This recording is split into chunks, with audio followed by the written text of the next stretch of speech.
Madam आपने बोला था कि मीटिंग में आना ही पड़ेगा। हाँ बिल्कुल सही सुना आपने, आपको पेरेंट्स टीचर मीटिंग में आना ही पड़ेगा। ठीक है मैडम, तो आ गया मैं। अब बताइए इसकी क्या रिपोर्ट है? आप ही देख लीजिए, रिपोर्ट्स बिल्कुल भी अच्छी नहीं है इसकी, सिर्फ पासिंग मार्क्स ही आए हैं। लेकिन इसके कम मार्क्स क्यों आए हैं? पढ़ाई पे बिल्कुल भी ध्यान नहीं है इसका, और ना ही आप लोग ध्यान देते हो।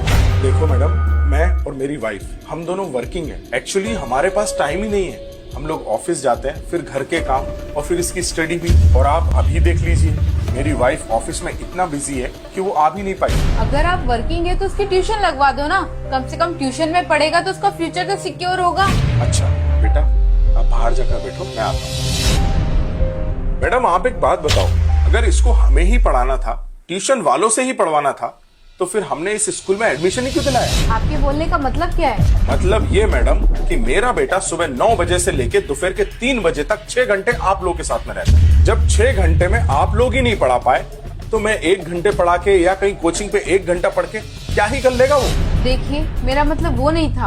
आपका क्या मतलब है हमें सब समझ में आता है। अरे आप लोगों की फीस ही इतनी ज्यादा है, लाखों रुपए हमको स्कूल में भरना पड़ते हैं। मुझे और मेरी वाइफ को इसीलिए जॉब करना पड़ता है ताकि हम फीस भर सकें। जब मैडम ड्रेस यहाँ से लेना है, फूड यहाँ से लेना है, बुक्स यहाँ से लेना है, पूरी स्टेशनरी यहाँ से लेना है, तो फिर पढ़ाई भी तो इसी स्कूल में होनी चाहिए ना। तो मैडम मेरी बात आप कान खोल के सुनो, मैं इसको किसी भी ट्यूशन क्लास में नहीं भेजने वाला और ना ही मैं मेरे बेटे को घर में प्रेशर देने वाला हूँ। तो आप लोगों की जिम्मेदारी बनती है कि मेरे बेटे को पढ़ाएं और उसके मार्क्स अच्छे हैं। अगली बार हमें बुलाने से पहले ये सोच लेना कि अगर मैं यहाँ पर आया तो ये सवाल मैं आपसे पूछूंगा कि मेरे बेटे के कम मार्क्स क्यों आए।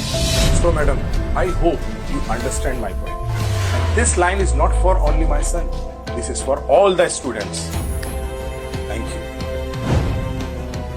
दोस्तों एक बात तो बिल्कुल सही है, आजकल के स्कूल्स का ध्यान फीस लेने में है, ना कि बच्चों को पढ़ाने में।